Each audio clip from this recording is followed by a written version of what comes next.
So for very young Kassandra, who was thinking that it needed to be a competition with BioMom on who could be the better mom figure, I would have told her to knock it off. Mm-hmm. Because that's not what my stepson needed at the time. He needed me to not try to outdo his mom. His mom was a single mom, for crying out loud. She was doing the best she could. Of course, I could do more things financially. We had 2 incomes.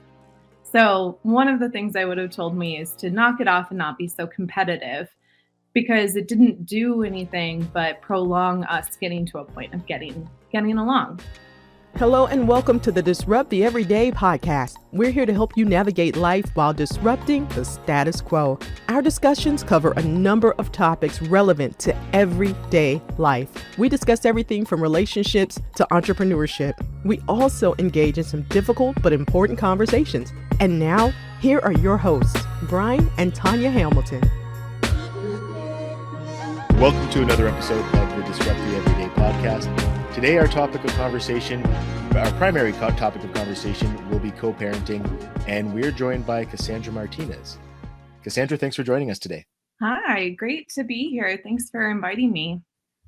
Oh, thanks for making the time. I know it's always busy this time of year, so we appreciate you jumping on with us. Yeah. Now, we're going to start off by asking the loaded question that we ask every guest at the beginning of the show. Who is Kassandra Martinez? Oh my gosh. I am an Idaho girl, born and raised. And early on in my adult life, I married very young into a family that already had a little kiddo. He was 2, almost 3 at the time when I married my first husband. And so I was a stepmom for about 10 years until COVID hit. And that seemed to be the best time to try to get a divorce, it seemed. So there was a lot of complications. My story involves some domestic violence and overcoming that, and now navigating co-parenting with my ex-husband and staying in touch with my stepson of 10 years, who is turning 15 this summer, and raising my 3 beautiful babies. And through my journey as a young stepmom, I really wanted to read a book to my stepson that showed our relationship on the page. So I focused my master's studies around narrative theory and how to put together a book that didn't read like an explanation of what it meant to be in a blended family, but instead a legitimate story for a step-parent to read to their kiddos. So I'll show those a little bit later in the conversation, but I'm just an everyday gal, but I have moved into the world of helping either uncoupled or newly blended families navigate some of those rough waters. And my focus is always on how you can be the best parent you can be in your situation, focusing on your natural talents and your natural behaviors and how you can use that to be the best version of yourself, and also get yourself out of trouble when you know you might react a certain way. No, it's so true. And, like we were talking earlier, I saw you came up on Instagram and I'm like, oh my goodness, right now and never, praying, God willing, we will never need you for that service specifically. But we know that there's so many people who are in a situation like this, and so many people who know other people, right? And sometimes it can get so distorted, the frustration, the hatred, all those negative feelings, and then people lose focus of what's best for the kids, their best interests, mm-hmm. Right? So, I really appreciate it when I see that you're talking about, like, all those feelings coming up when you're text messaging, your ex, making arrangements for pickups, but it's like, okay, you got to put that aside. What is best for our child in this instant? Mm-hmm. So looking forward to having that conversation. It's not easy. It takes a lot of practice, and even pros. I love following other like divorce coaches and co-parenting coaches, and they'll get on their Instagram stories and be like, okay, team, I messed up. I messed it up today. And you're like, oh, okay. Because I messed up last week too. How do I fix it? So even like if you do choose to work with a coach, you know that we're all human, we're going to make mistakes. And I think the biggest piece of advice I could give to folks is recognize that it's a journey. There's no like destination that you're going to like make it, because there's always offshoots to the path that lead you to sticky situations, and to have a lot of grace for yourself, because I mean, you're just learning as you're going. Mm-hmm. So before we get to the blended family, let's like go back to, when your marriage ended. So you have your 3 children and then your stepson. When did you realize it was like, okay, this marriage is ending, but I still want to be in contact with my stepson? So I have been a day-to-day parent of my stepson since he was little. We had 50-50 custody since he was in kindergarten. And his mom and I didn't always get along, but we had like patches and years where we got along better. It took us a while, but we started to notice a pattern that it was actually my ex-husband that was kind of creating some miscommunications between us, which we now find very amusing. But as my marriage in the last several years deteriorated, it was also because my husband suffered, or my ex-husband suffers from a lot of mental health issues that largely just went without much care. And that's not from lack of pushing and trying, but there's a significant stigma, one, in our state, and then two, also, I believe, with just like some of our community, where he just didn't feel the need to get some of the help that he needed. And at a certain point in time, I realized that it was not my responsibility to make him be better. And I love this quote that I'm not sure if I've coined it or if someone else coined it and I've stolen it and made it my own. But I realized that a sincere apology can sound great, but unless there's a change in behavior attached to that, it doesn't mean anything. Mm-hmm. So when things started progressing to be very scary, and this was before COVID, I actually tell people that COVID wasn't on my radar until they were sending me home from work. They were like, "Here, you're gonna go home for 2 weeks and work from home," and I thought it was a blessing at the time, because I had just taken out a protection order. I was like confined to my house with my 3 kids, and then my stepson came in too every once in a while. And it just felt like the safest place to just calm. Mm-hmm. And it was through that action that I decided that my marriage needed to end, and I needed to focus on myself, and I needed to put my children and my safety first. Mm-hmm. Okay, so even now and through that period, having that continued relationship with your stepson, I think that's pretty neat. And even, yeah, I know. And even having his biological mother and being able to navigate it through her, right? Sometimes, and I'm not pinpointing here, not man or woman, but sometimes it's that middle person. And if you take that middle person out and you have, in your situation, 2 moms, Mm-hmm. it's like, wow, there's no extra thing. It's like, okay, he's going to come here to hang out with the girls and it's not a big ordeal, right? Right. So that part is nice to be able to have that communication there.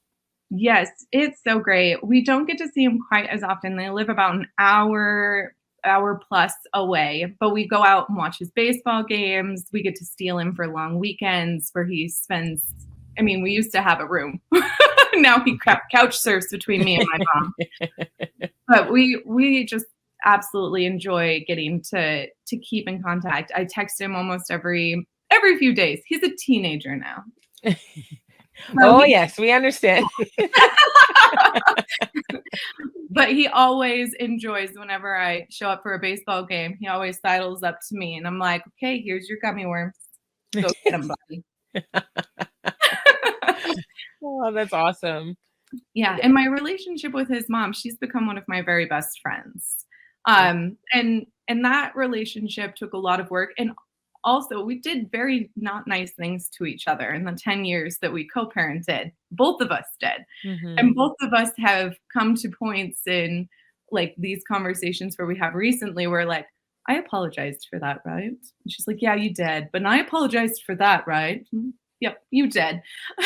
And we just continue to move forward because there's no sense in living for those moments of hurt when we know that there's so much more joy and community that's coming ahead of us. Before I let you jump in, just on that, because I know you want to say something. I think with that also comes like that maturity, right? So whether, you got married young, whether it was in your 20s, 30s, 40s, it doesn't matter. When you can just realize and acknowledge, okay, yeah, when this was all going down, we didn't treat each other properly, but be able to, like you said, apologize and move forward. There's still that relationship that can continue to happen, right? You don't see eye to eye, you put that to the side and then you just keep going. And I think it's, in your situation, it's the best for the kids, right? Absolutely. Well, I mean, the kids get to see each other when they go spend time with their dad, but that's a limited amount of time. Right. And then she's got 2 other kiddos that think my kids are the bee's knees, So we want to make sure that these little girls and these little boys that love each other get the chance to spend time together too. Yeah. And it's great that you're able to do that, because one of the things I hear commonly from people in that situation is they kind of lose that connection to the stepchild, especially when they've been, in your case, you were married for 10 years, you're involved in his life for all that time. And it's really hard to have that relationship just disappear, but it is common. So it's great that the two of you were able to kind of sort that out. Yeah. And I mean, I feel like there's a significant amount of grieving that happens even with a reduced role. You go from being a day-to-day parent, someone who gets to, he's again a teenager, but still tuck him into bed, drive him to baseball practice, eat dinner and have those daily conversations, to your conversations are over a video chat or text message. It is more on the daily. And there's a certain amount of a grieving process that goes into that in general. Having a child completely cut out of your life as the adult, that would almost feel like a death in the family, because there's a harder way to grieve when that person is still out there in the world. They're just no longer available to interact and almost love on, I feel like kiddos get very confused in these situations, depending upon how long the marriage lasted, how long they were in a close proximity, or even in a close, trusting, loving relationship with their step-parent. So for when that to end, and for them to receive a narrative, well, if they wanted to be in your life, they should have stayed married, is a really confusing thing to hear as a kiddo. And you just have to hope that your role as a step parent was impactful enough in how you continue to try to support them from afar makes the impact. Because I love what my divorce attorney always tells me. They say, because they're a daughter and a father team, but they tell me all the time, they're like, you are going to have a much, much longer adult relationship with your children than you are going to have with them as children. So sometimes you do have to take this backseat. Sometimes you do have to just step back and let them grow. And when they return to you as adults, that's when that real relationship almost takes place. And that's interesting you say that, because there were times I used to work at Children's Aid here in Ontario, and Family and Children's Services or Social Services to you guys down there. And I worked on the domestic violence team. So majority of the time, these relationships were ending, right? And you weren't getting to see those children as much just because of how things went down. And, it was like, or sometimes, things got really toxic and there were lies and stuff like that. But it was like, eventually these children will know and get a voice of their own. And that's when the choice will come for them. And it's hard, right? In that meantime, I would never want to be that parent. it's hard, but to know that they are going to come up with remember their own ideas of how you were as a parent. And that's what they cling to, whether they get to see you every day or not. So Right. yeah, it makes total sense what they say. That's what gives me hope. Yeah, for sure. And so with your girls, tell us their ages. So I've got they just turned 10 and 7, and then I've got a little boy who turns Oh, sorry. oh no, we do it too, because Okay. he's got one of those unisex names that is far more known for being feminine than masculine. But his birthday is in July, so we've got quite the range going between 15 and 3. Well, almost 15 and 3. Wow. So how did you share all this, explain all this to them so that they could understand? So, unfortunately, because my children did live day to day in what we experiencing most of, and I will preface that most of the physical and emotional violence was directed at me, but they experienced it. And I tried to make it as kid friendly for them as possible, where you're talking about someone that they love, you're talking about Right. their parent, and you don't want to damage that relationship because that will reflect negatively on you. For them, they will see you as the one that tried to create the divide. So we use the analogy of Hulk, and we're like, Bruce Banner is a great guy. Every once in a while, he can't control what happens. So he goes into Hulk mode. And with that kind of explanation, it was like, oh, okay, so we're waiting for dad to get to a better place where he's more like Bruce Banner. I'm like, exactly.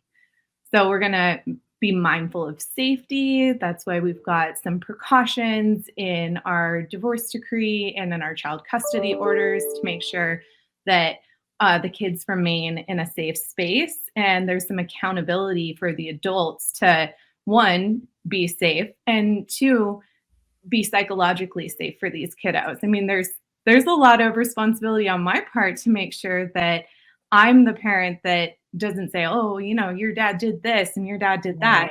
That's not fair to them, even if that's how I feel.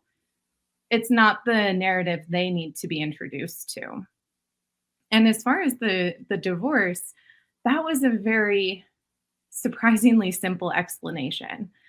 I was kind of surprised when the words came out of my mouth, but now it absolutely rings true that I had my feelings hurt too long for too much for too long. And I've decided that I am allowed to leave friendships that no longer are good for me. And I'm allowed to make new friendships that are better for me.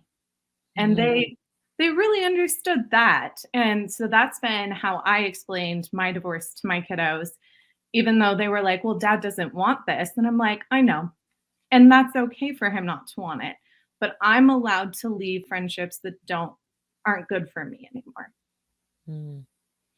That's definitely a powerful way of explaining it, right? I think sometimes, people want to keep it at the adult level, which that can get difficult too, or too expressive, right? And then the kids are left like, what is happening here? Even though, like, we know whether they've seen it or not, they can sense it. And so many times, like when I worked at the shelter, moms would say after a week or two of being there, they're like, oh my goodness, the kids are like doing so well. And like, they're so happy. And I said, yeah, because, they can sense you as well.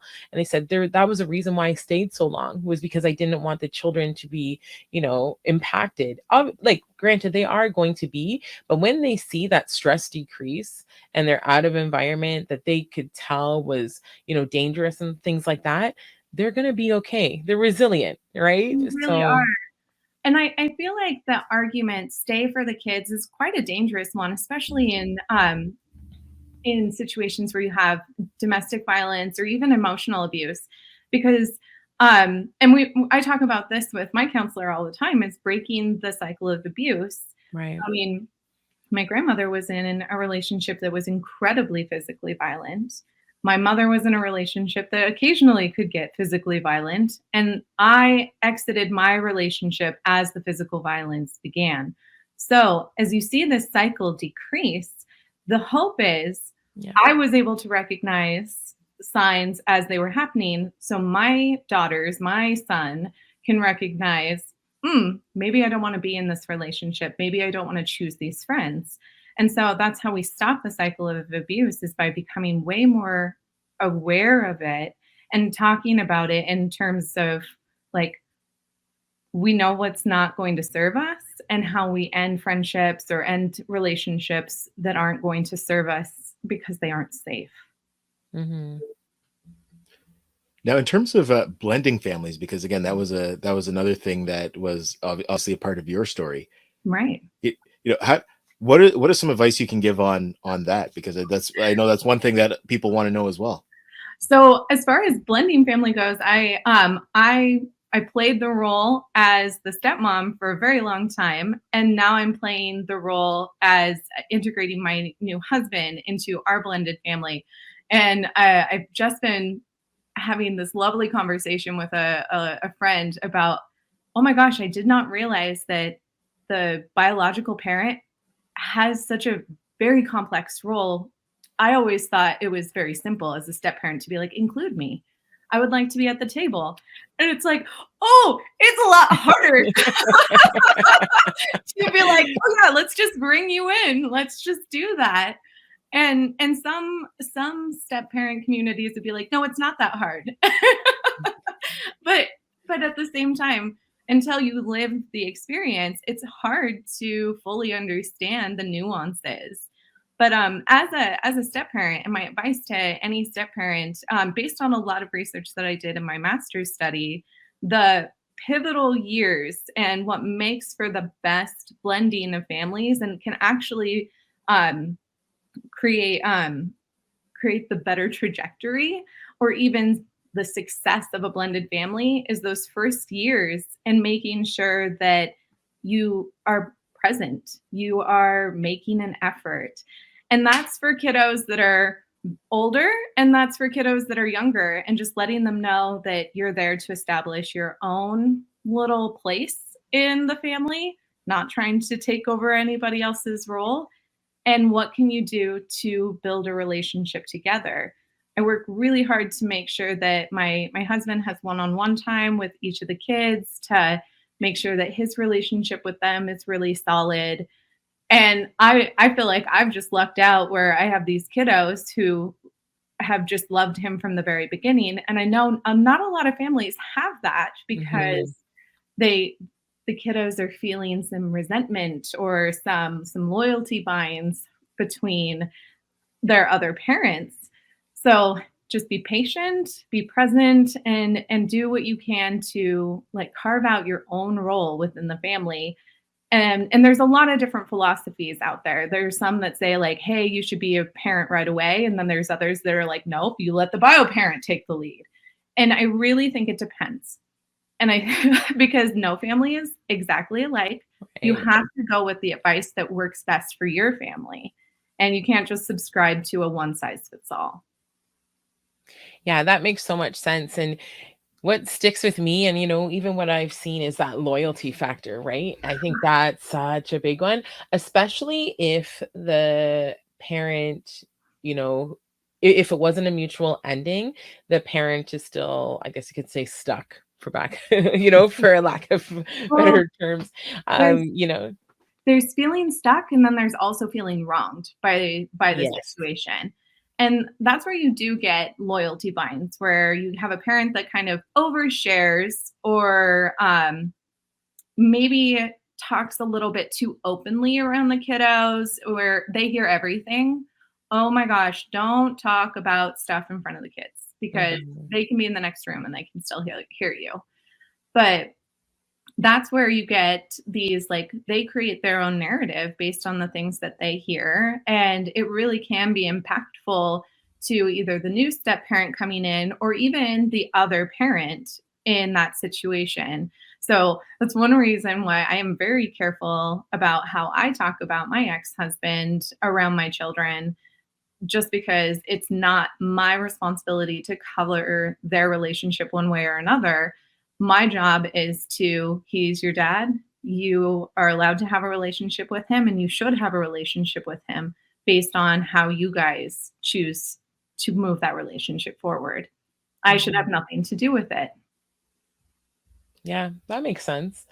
And so I don't know, is there a magic number in the blended family community, I guess, of when do you introduce your new Oh my partner gosh. to your kids? It's always So that famous question, right? So I don't think that there's a magic number. I think that it's a gut instinct or a gut feeling that you have. I was introduced to my stepson incredibly early on in the relationship. And I was told that that was because, like, they knew that I was in the relationship. I was moving forward with helping him get his life together. He wanted me to meet his son. And when I met my stepson, like, we had a lovely connection, and there just didn't seem to be any reason to hold that back. For me, choosing to introduce my husband to my kids um, was a decision made based on bad timing. My husband's in the Air Force, and he was due to deploy. And I wanted my children to have, like, met him physically to know we were entering a long distance relationship.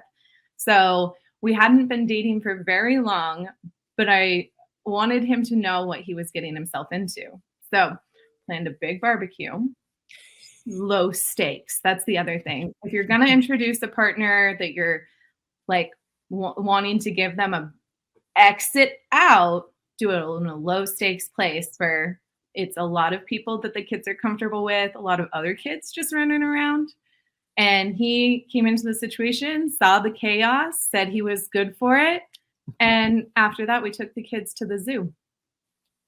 So it was a slow thing because for 7 months, they only got to know him over FaceTime, and we used an app called Marco Polo. And to his credit, he sent them a daily good morning. Hope you guys have a great day at school. I'm doing this today. What's your favorite color? And just ask them, would you rather questions, trivia questions to get to know them. So 7 months really did fly by. And by the time he got home, they knew him. But our situation is a little unique. I was going to say definitely unique, but I do like that of how he invested in getting to know them, right? Because if not, that 7 months, you guys would have been great, you and him, but Right. then he would have came back into the picture and they're like, who are you? Yep. So it makes sense. I do appreciate that. And granted, I also don't think there is a number. You hear some people say, oh, it was too early, it's too late, and now we're invested in this relationship and my kids are having the hardest time getting past, right? So I guess it is to each their own in terms of that. But Yeah, well, it's going to be different for every couple, right? Yeah. Because some Right. people know early on that it's serious, whereas others move a little bit slower. Yeah. Right. Well, and my real suggestion would be, if you feel like it's going to be serious, then take a chance. If you have any doubt, spare your kiddos the contention and the drama with your co-parent. Because there is that to consider as well. I mean, depending upon your court order, they could have no right to ask you anything. But if this person's going to be around your kiddo, it's probably the best thing to at least give them a heads up. Mm-hmm. And like just the respect factor too, right? Right. To get, I would want to know. Yeah, for sure. Are we So looking yeah, forward to him dating? Yes. Do we want to know when the kids have been introduced? Also, yes. yeah, that makes so much sense.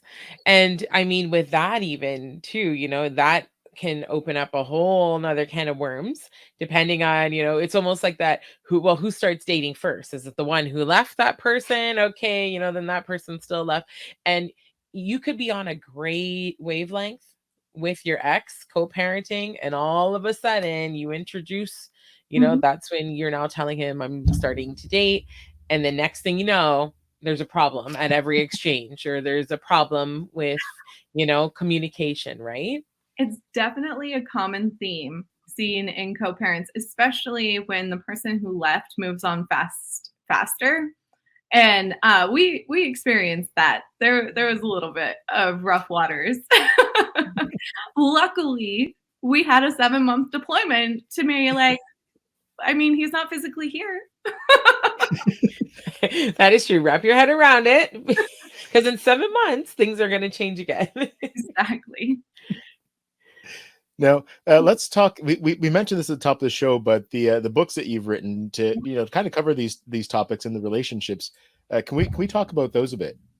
Yeah. So this is actually not your average children's book for a blended family. I did extensive market research on all of the books that I could get my hands on for blended families, and I found that the vast majority of them are written more like I wouldn't say a textbook, but much more like a how-to manual to be a kiddo of divorce or a kiddo that's in a blended family.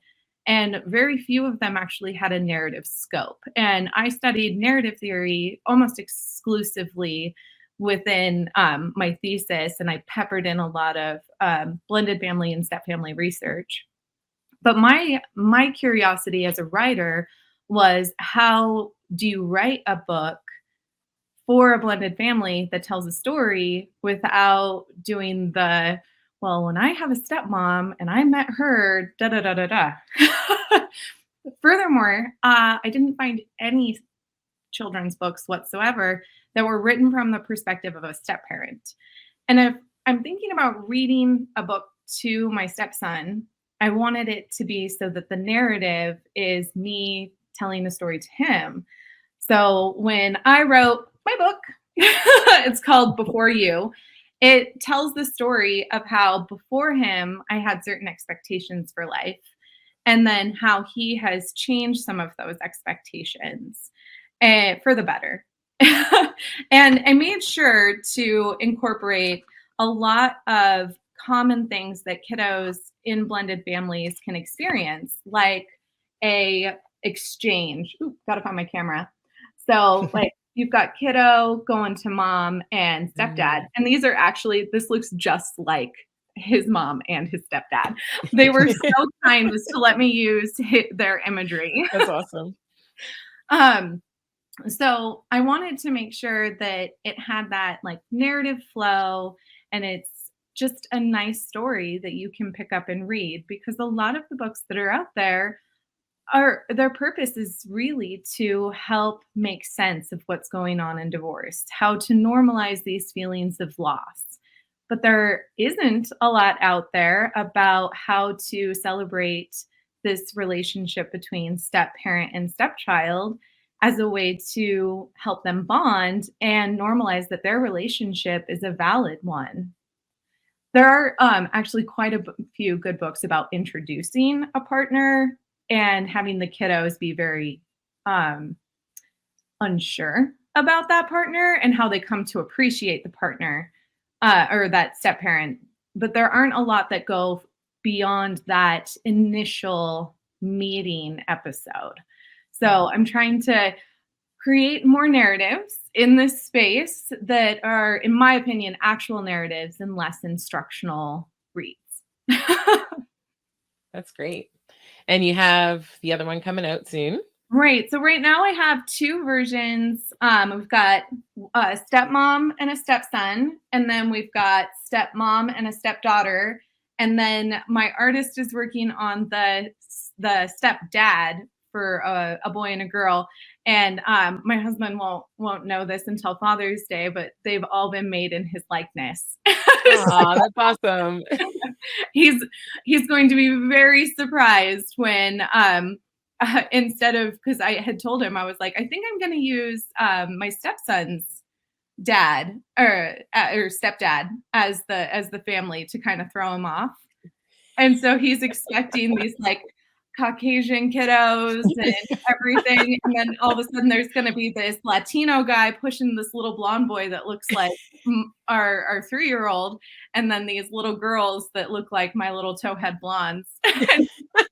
So he'll be very excited. Oh, that's awesome. That's great. So something else I want. Oh, sorry. No, I was actually just curious.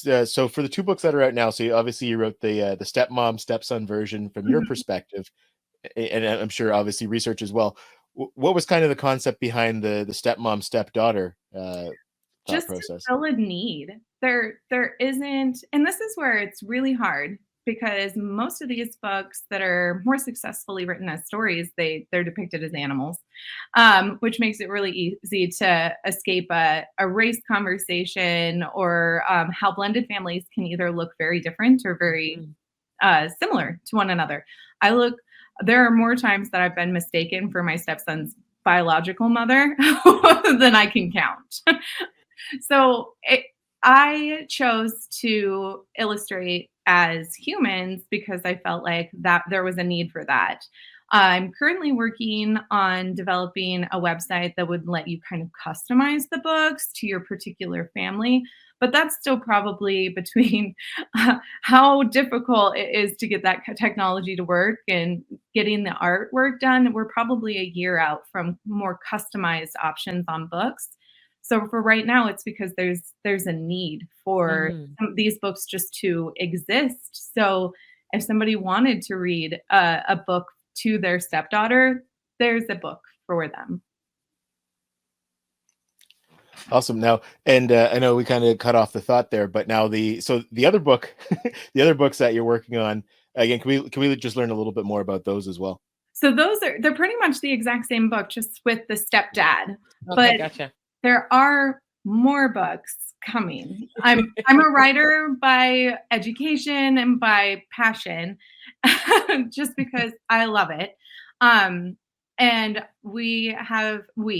been getting help from my stepson's mom on some concepts for books. So we have a book that we have in the work that explains the relationship between our daughters, who are not quite sisters, because they have a brother that is technically a half brother to them. So they always ask, like, what are we? And we're like, well, you're sisters-ish. So they have a book that's in the works that for their relationship. And I've also been working on a step-parent book from the perspective of from the child.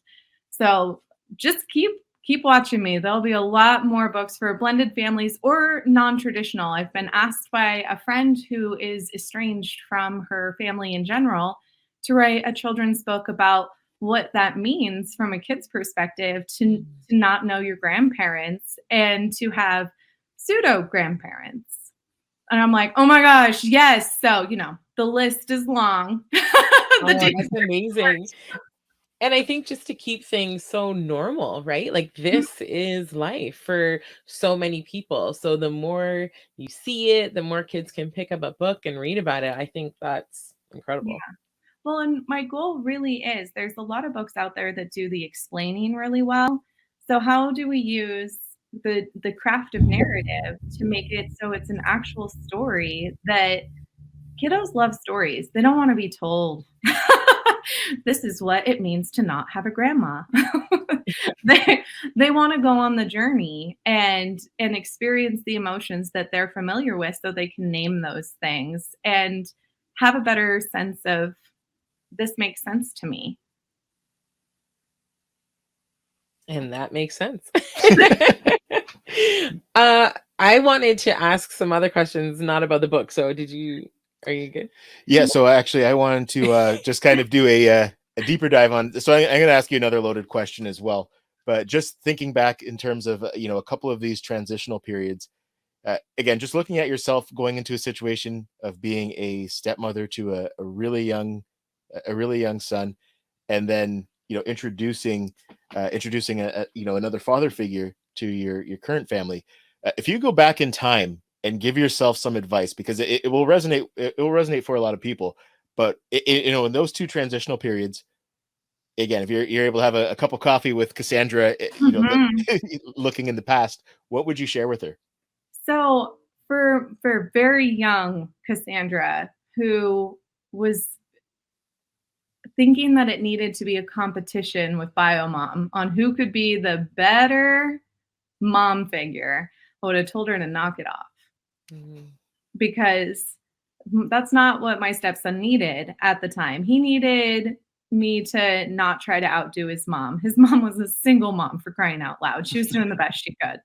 Of course, I could do more things financially. We had 2 incomes.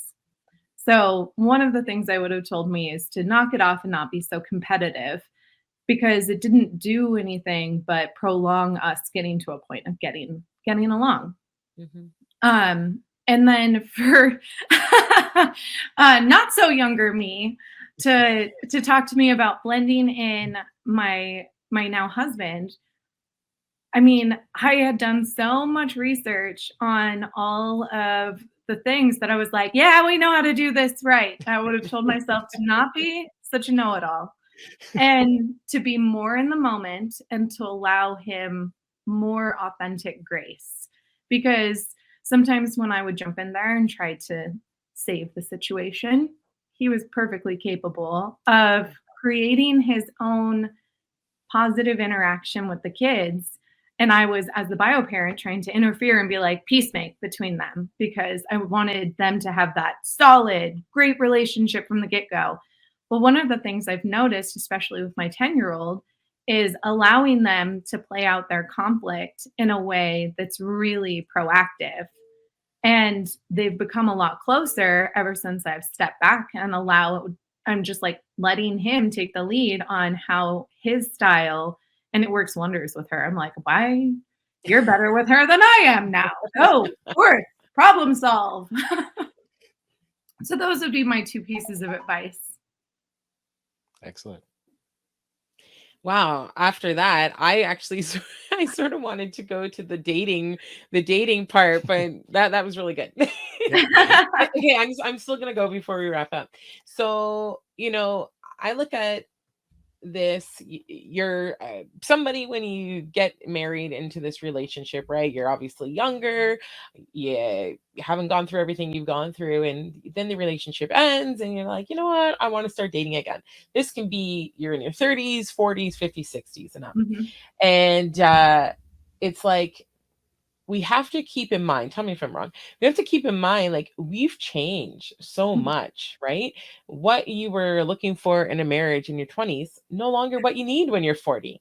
Exactly. And yeah, and I think it's just looking at those non-negotiables too, right? Mm-hmm. Like, you can meet somebody who maybe doesn't have kids yet, and like, then they're throwing out, well, do you want to have more kids? Maybe no, right? Or blending families, you meet somebody who has kids already. Like, do you have any words to share, I guess, with people who are trying to get back into that dating world?